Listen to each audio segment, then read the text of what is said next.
Well, Phil, it's a new school year, and that means new D93 News. New D93, a new season of D93 News, a new D93 News studio. You can come in, do your district office business without making a cameo. That's nice.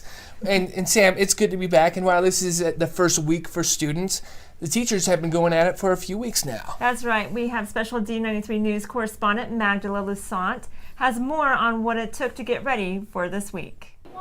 School District 93 teachers, staff, and students are getting ready to head back to school in 2 weeks. The training is great. I loved it. It is like drinking out of a fire hydrant. It's a lot. It's Nicole McCrae's first time teaching in the district. She and colleagues like Michelle Dennert are learning about a program that'll help them keep track of their students' progress. It's been very overwhelming but very useful, and it's good to know all of the different resources that are out there to help enrich the different lessons to help those struggling students. But Dennert and McCrae aren't the only ones looking to help these kids.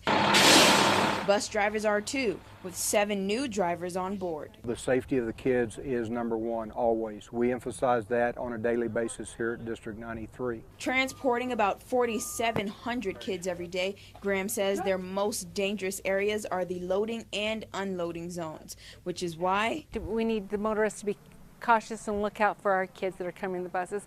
We also need them to remember to slow down in the school zones. School District 93 has surveillance cameras, and if motorists are caught driving around the bus while it's dropping children off, like this driver, they could face financial consequences, a fine of $350. Reporting in Idaho Falls, Magdala Lusant, KPVI News that works for you.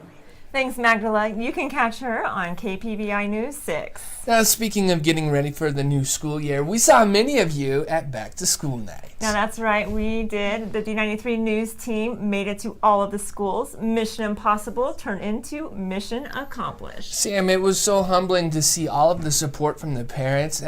We were at Cloverdale. We're at the Cloverdale Cowboys, two of our favorites. They helped spice things up, and they also brought in a few of their friends from a galaxy far, far away. Every school had something fun for the family.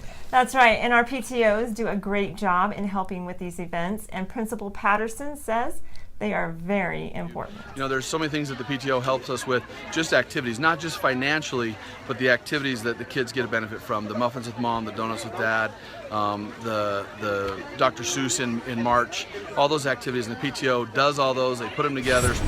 Be Pride Day has transformed Bonneville High School once again. Student clubs and organizations cleaned up the grounds and added more color to the school. You can see it before you even get out of the car or even the school bus.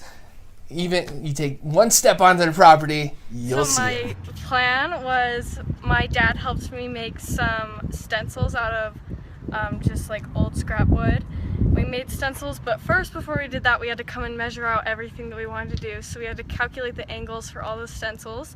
And then we put out tape, and we had kids come and paint them. Now, from our oldest high school to our newest, the first footings were complete last week, and now it's time for the bids to come in for the steel portion of the building. Sam, I've had a chance to go out there a few times. They're making tremendous progress on the new high school. Now, as for the name, a committee will be formed in September to make a recommendation to the board. We'll have a lot more on that process in the next edition of D93 News. Sam, do you have any suggestions for a name or a mascot for the new high school? I haven't. I've heard some, the Millennium Falcons, but I'm just excited to see what the community comes up with. It will be a community decision, and last week D93 invited the community to listen to Jack Gallagher. And Gallagher presented a funny, relatable, and ultimately moving portrayal of a parent struggling to understand a child who he comes to realize is a different kind of cool. These kids are, I hate to use the word special because special education has a definite connotation to it, but these kids are unique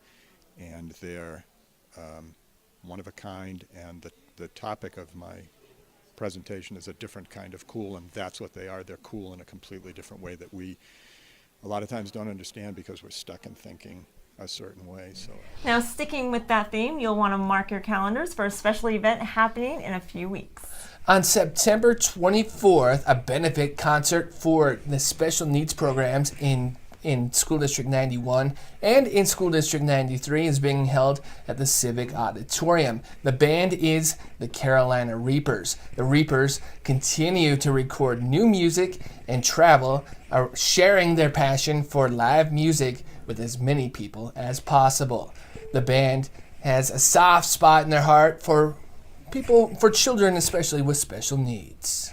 The band, the Carolina Reapers, is from Idaho Falls. The guitarist Morgan Sellner was approached on picking a charitable organization that they would like to support, and his cousin Max has autism. And so the first thing he thought of was, well, I'd like to have us support autism.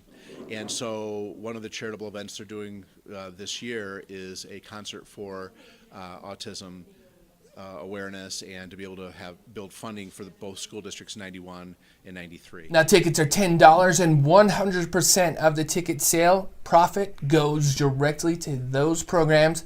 Again, that concert is September 24th. Well, Phil, that's a lot of information, but that does it for us today. We'll see you next time on D93 News.